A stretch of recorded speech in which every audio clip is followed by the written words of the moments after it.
अगर आपको किरण से कोई शिकायत है तो आप मुझे बताएं, मैं उसे समझाऊंगा।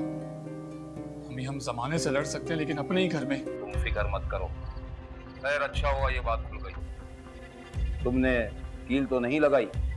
नहीं बाबा जी। अब ऐसा कुछ नहीं करना। कल जितनी जल्दी हो सके मेरे पास आ जाना। बाय द वे फिजा, तुम्हारे बगैर मेरी जिंदगी अब कुछ भी नहीं। प्रॉमिस मी, तुम अब मुझसे दूर नहीं जाओगी।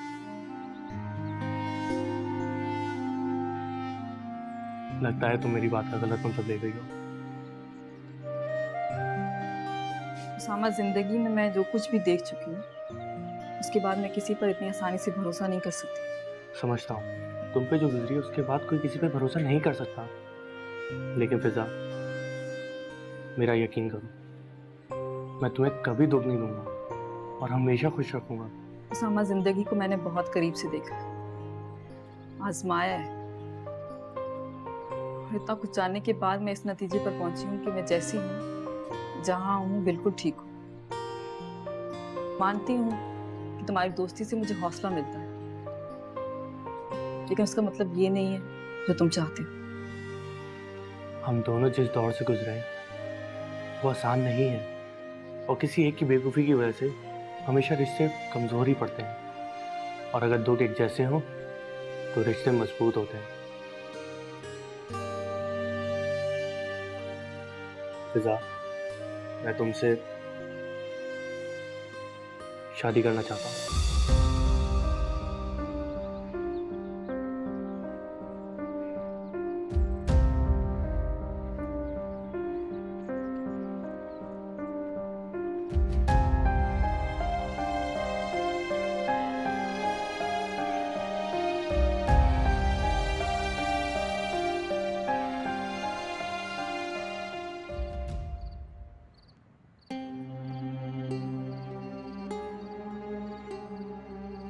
वसीम जी। इधर बैठो, मुझे तुमसे बात करनी है।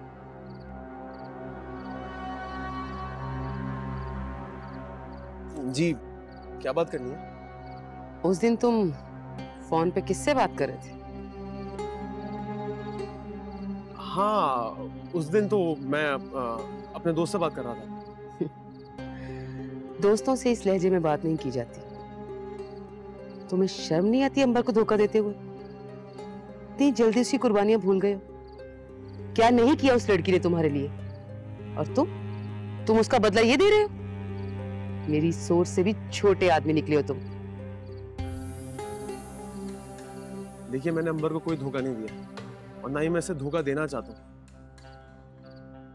आपको कुछ गलत फहमी हुई है, ऐसा बिल्कुल भी नहीं है। मैं बस अपने दोस्त से किया हुआ वादा निभा रहा हूँ, उससे दोस्ती निभा रहा हूँ बस। आपने बीच में से कहीं से मेरी बात सुनी और खुद ही कहानी बना ली। हर इंसान की जिंदगी में एक हिस्सा ऐसा होता है जो उसका अपना होता है, जहाँ वो सब देखना चाहता है जो वो वाकई सोचता है और वाकई चाहता है। आप किरण की मिसाल ले लीजिए। अब आप अपनी ख्वाहिशात पूरी करने के लिए पत्नी क्या क्या करती फिर रही हैं, तावीज़, गंडे, अमलियात, पता नहीं क्या क्या। ये अलग बात है। अच्छा, ये बात अलग है। और जब बमिया के साथ किया आपने, वो क्या, उनके साथ ऐसा सुलूक किया आपने, उन्हें अपने ही घर से निकाल दिया। वसीम, अपनी हद में रहो। मेरी हदें तो बहुत दूर तक जाती हैं, शायद मेरी पैदाइश से भी पहले तक। मगर ये वक्त एक दूसरे के माजी में झांकने का नहीं है। हमारे सामने एक मकसद है। अगर एक दूसरे पे शक करते रहेंगे ना तो किसी का कोई फायदा नहीं होगा। बहरहाल आइंदा इस बात का ख्याल रखना।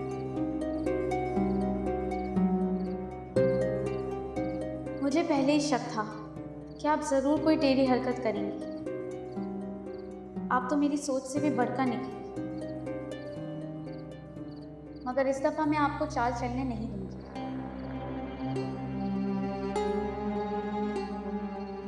अम्मी, आप किधर है? मैं आपको कब से पूरे घर में तलाश कर रहे हैं, और तुम यहाँ क्या कर रहे हो? मैं कब से तुम्हारी राह देख रही थी।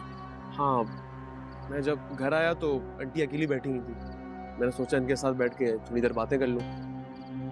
खैर, अब तुम आ गई हो तो तुम आराम से बैठ के आंटी से बातें करो, मैं जाकर फ्रेश होता हूँ। और यार, खाना लगा देना प्लीज। ठीक है।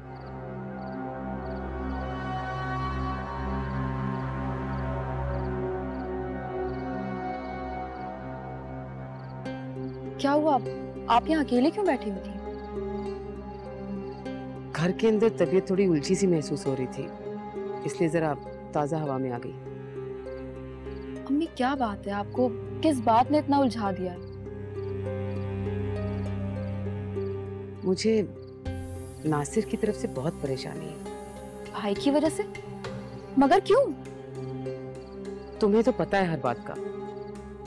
मुझसे पूछे बिना वो कभी कोई काम शुरू नहीं करता था, और अब किसी काम का कोई जिक्र ही नहीं करता मुझसे। पता नहीं आजकल किसके साथ काम कर रहा है। तुमने भी पता नहीं किया ना? भाई किसी को कुछ पता चलने दे तो पता चले ना। और वो मैंने उनको 1-2 बार किसी से बात करते सुना है। बताया तो था मैंने आपको। उसी से कुछ बिजनेस की बात कर रहे थे, कोई बहुत बड़ा बिजनेस करने जा रहे हैं। कौन था वो? क्या नाम था, जहन से निकल गया मेरे। हाँ, उसामा। क्या? उसामा? क्या वो उसामा के साथ ही काम कर रहा है?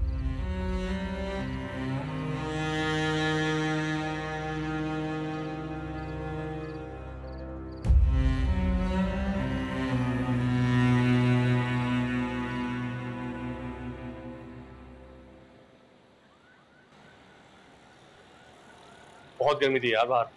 मैंने यहाँ से जाने का फैसला कर लिया। कहाँ जाने का? ये मैं खुद भी नहीं चाहती। क्या मतलब इस बात का? उसामा प्लीज मुझसे सवाल मत करो। मुझ पे से सबका एतबार ही उठ गया है। हाँ शायद मैं ही गलत हूँ, किसी के भरोसे के काबिल ही नहीं हूँ। कह दो कि जहाँ से दफा हो जाओ, आइंदा भी कभी शक्ल मत दिखाना। मुझसे नफरत हो गई ना जब भी इस तरह धुलका रही हो? हाँ ठीक है, नहीं आऊंगा, आइंदा इस घर में कभी नहीं आऊंगा। उसामा,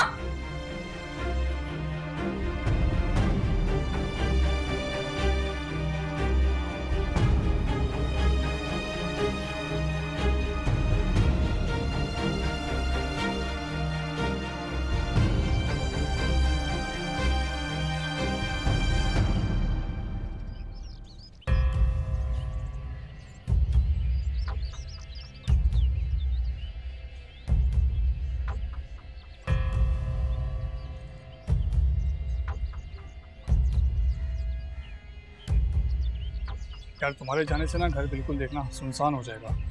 रहने दो, देखना किसी को कोई फर्क नहीं पड़ेगा। किसी का तो पता नहीं मुझे, लेकिन मुझे बहुत फर्क पड़ेगा। तुम्हें पता है जब तुम रात को घर पे होती हो तो वापस आने का मज़ा ही अलग होता है। यार ना इंसाफी है ये तो। तुम बीवी हो मेरी, निकाह किया मैंने तुमसे। अच्छा मिस्टर, अगर आपकी बातें हो गई हो तो नाश्ता करके मुझे ड्रॉप कर दो, बहुत काम पड़ा है घर पे। देख लेना, इस बार आंटी को आने दो, रुखसत लिए बगैर उनका पीछा नहीं छोड़ूंगा मैं। वो सब तो ठीक है नासिर, मगर आंटी की तरफ से मैं बहुत फिक्रमंद हूँ। तुम परेशान मत हो, मैंने अम्मी से बात की है, देख लेना ऐसा ऐसा सब ठीक हो जाएगा। चलो नाश्ता करते हैं।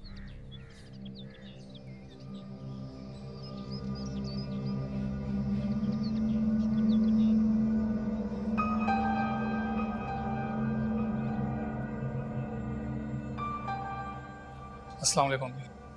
अस्सलाम वालेकुम आंटी। वालेकुम अस्सलाम। अम्मी मुझे देर हो रही है, मैं होटल के लिए निकल रहा हूँ, तो रास्ते में किरण को भी फिर ड्रॉप करता हुआ जाऊँगा। आंटी तो फिर मैं चलती हूँ, लेकिन मैं आती रहूँगी आपसे मिलने। आंटी अगर आपको मेरी किसी भी हरकत से दुख पहुँचा तो प्लीज़ मुझे माफ़ कर देना। अच्छा अम्मी मुझे देर हो रही है, मैं निकलता हूँ। चलें किरण? खुदा हाफिज़ आंटी।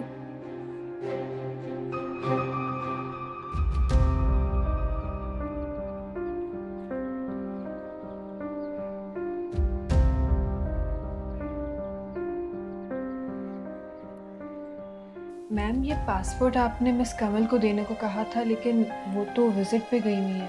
ओह हाँ, उसे तो मैंने ही किसी काम से भेजा है। लाओ तुम ये मुझे दे दो। तुम्हारे वालिद साहब ने तुम्हें जाने की इजाज़त दे दी? जी। दे दी। कमल ने तुम्हें सारी मीटिंग अरेंजमेंट्स के बारे में बता दिया होगा। जी बताया था, बात हुई थी मेरी उससे।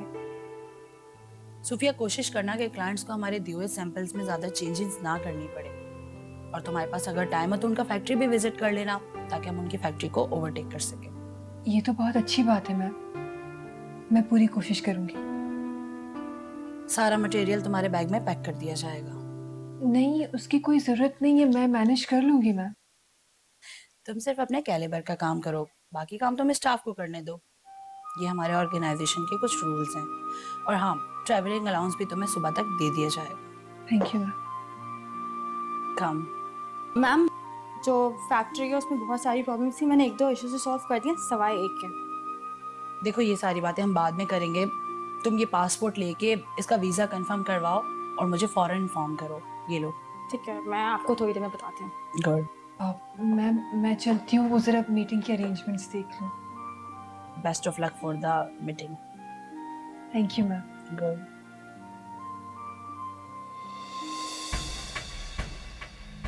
कोशिश करना कि सारे काम बहुत अच्छे से। मैम आप बेफिक्र हो जाएं, कौन सा पहली बार कर रही हूँ। प्रोजेक्ट के बारे में क्या सोचा तुमने? एक मिनट। हाँ, क्या बोल रहे थे? Oh no. चलो मैं देखता हूँ कि क्या हो सकता है। क्या हुआ, कुछ परेशान लग रहे हो? हाँ यार, एक इन्वेस्टमेंट करनी थी। मिस्टर बिलाल से बात हो भी गई थी, बट वो ट्रेस नहीं हो पा रहे। लगता है कहीं बाहर गए हुए हैं। कितने की थी इन्वेस्टमेंट? 1 करोड़। इतने की तो मैं कर सकता हूँ, लेकिन अगर मिस्टर जाहिद की कॉल आ गई प्रोजेक्ट के लिए तो थोड़ा मुश्किल हो जाएगा। लेकिन एक काम हो सकता है, अगर तुम अपनी इन्वेस्टमेंट को इस प्रोजेक्ट में टर्नओवर करके मिस्टर जाहिद के प्रोजेक्ट में री इन्वेस्ट करो तो तुम्हारी इन्वेस्टमेंट बढ़ी जा सकती है। अगर ऐसा हो सकता है तो फिर तुम्हें इन्वेस्टमेंट के लिए कहीं जाने की जरूरत नहीं है। वैसे इस प्रोजेक्ट की न्यूज़ क्या है?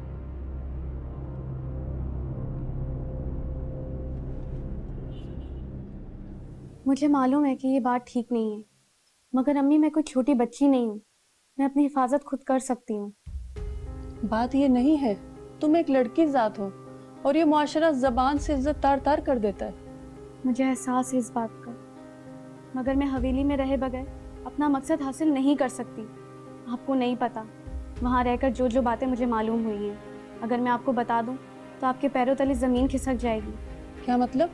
मतलब ये, नासिर और उसकी अम्मी बहुत चालाक हैं, और तो और उन्होंने अब्बा मियाँ को भी घर से जलील करके निकाल दिया, और वो किसी बाबा के पास जाती हैं मुझ पर काला जादू करवाने। मुझे इतना तो अंदाजा था कि कुछ ना कुछ तो है, मगर ये लोग इस हद तक जा सकते हैं ये मैंने कभी नहीं सोचा था। इंसान दौलत के लिए इतना गिर सकता है, इसका अंदाजा मुझे आज हुआ है। मगर नासिर को हम क्या जवाब देंगे? वो रुखसती के लिए जिद करेगा। मुझे पता है, लेकिन हमें कुछ ना कुछ तो सोचना होगा नासिर और उसकी अम्मी के लिए।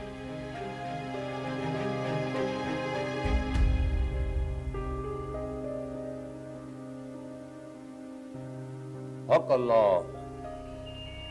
हक अल्लाह, हक अल्लाह। ये ताबीज ले लो, इसको उसके गले में डाल देना, अल्लाह सब अच्छा कर देगा। बस हक अल्लाह, हक अल्लाह, हक अल्लाह। हाँ भाई, तुम्हारा काम हो गया। बाबा, वो लड़की बहुत पहुंची हुई है। मुझे तो यकीन ही नहीं आ रहा था कि आपका कोई अमल उस पर असर ना करे, अगर बाद में हकीकत का पता चला। मुझे शक तो हो रहा था, मगर उसके बारे में कभी इस तरह मैंने सोचा नहीं था। बाबा, क्या आप उसका हिसार तोड़ नहीं सकते? मुझे बताने की जरूरत नहीं कि मैं क्या कर सकता हूँ और क्या नहीं। मुझे माफ कर दीजिए बाबा, मेरी तो उसने मत ही मार दी है। मुझे समझ में नहीं आ रहा कि मैं क्या करूं और क्या ना करूं। वो मुझसे मेरे बेटे को छीन लेगी, मैं तो बेसहारा हो जाऊंगी। मेरा तो वो वाहिद सहारा है। अगर वो हमें छोड़कर चला गया तो हम तो कहीं के नहीं रहेंगे। मैंने जो चीज तुम्हें दी थी उसका क्या किया? मैंने वैसे ही किया जैसे आपने कहा था। कोई फर्क देखा तुमने? हाँ, अपने घर जाने से पहले वो मुझसे काफी नरम हो गई थी, मगर ये उसकी कोई चाल भी हो सकती है। घर जाने से पहले? मतलब ये कि वो अपने घर चली गई है। ओहो, क्या हुआ बाबा? उसने जगह तब्दील कर ली है, जिसकी वजह से हमें दोबारा से अमल करना पड़ेगा। और मैं तुम्हें कुछ तावीज दूंगा, तुम मेरे बताए हुए तरीके से उसके घर में रख देना। हक अल्लाह, हक अल्लाह, हक अल्लाह, हक अल्लाह। मैं आपकी बात जानता हूँ आंटी, लेकिन आप भी तो मेरी बात समझने की कोशिश करें। नासिर बेटा, तुम मेरी परेशानी नहीं समझ पा रहे हो क्योंकि तुम माँ नहीं हो ना। जो चीज़ सोचकर मैं परेशान हो रही हूँ तुम उसका अंदाजा भी नहीं लगा सकते। आंटी, कोई तो रास्ता होगा। एक रास्ता है बेटा। वो क्या? तुम हवेली किरण के नाम कर दो।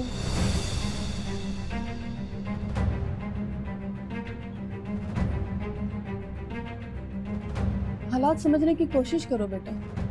क्या हालात को समझूं? मुझे तो आपकी बात ही समझ में नहीं आ रही। तुम्हें मेरी बात समझना होगी बेटा, वरना लोग मुझे लालची और खुदगर्ज समझेंगे। क्या आपको मुझ पर भरोसा नहीं? भरोसा है बेटा, वरना बात यहाँ तक थोड़ी पहुँचती। आप शायद समझती हैं या आपको मुझ पर शक है कि कहीं मैं बदलना चाहूँ। बदल तो मैं गया हूँ। मेरी सोच, मेरी जिंदगी को किरण ने एक नई राह दिखाई। आज मैं जहाँ हूँ, जिस मुकाम पे हूँ, वहाँ किरण के सपोर्ट और प्यार के बगैर पहुँचना मेरे लिए बिल्कुल नामुमकिन है। ऐसी कोई बात नहीं बेटा। तो फिर क्या बात है? आपने मेरे सामने ऐसा सवाल कर लिया जिसका जवाब ढूंढना मेरे लिए बहुत बड़ा मसला बन गया। एक माँ की परेशानी समझने की कोशिश करो बेटा। तुम क्या समझते हो, मेरी या मेरी बेटी की नज़र तुम्हारी दौलत पर है? बेटा, अल्लाह ने हमें इतना दिया है कि मैं दोनों हाथों से भी खर्च करूं तो मुझे कुछ करने की ज़रूरत ना पड़े। मैं अभी 150 वर्कर्स की कंपनी बना कर आ रही हूँ।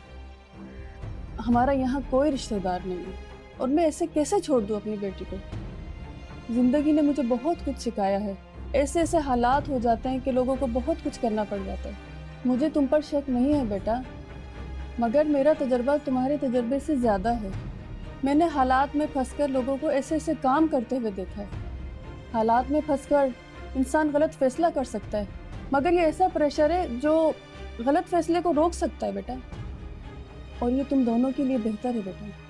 क्या तुम ये चाहोगे कि हालात में फंसकर तुम दोनों ऐसा फैसला कर लो जो आगे जाकर तुम्हारे लिए नासूर बन जाए? अगर बात सिर्फ मेरी हो तो हवेली तो क्या, अपना सब कुछ किरण के नाम कर देता। लेकिन क्या आपने सोचा अगर ये बात अम्मी को पता चलेगी तो उनका क्या रिएक्शन होगा? ठंडे दिमाग से सोचो नासिर। इस हालात में किरण को रुखसत करना मेरे लिए नामुमकिन है।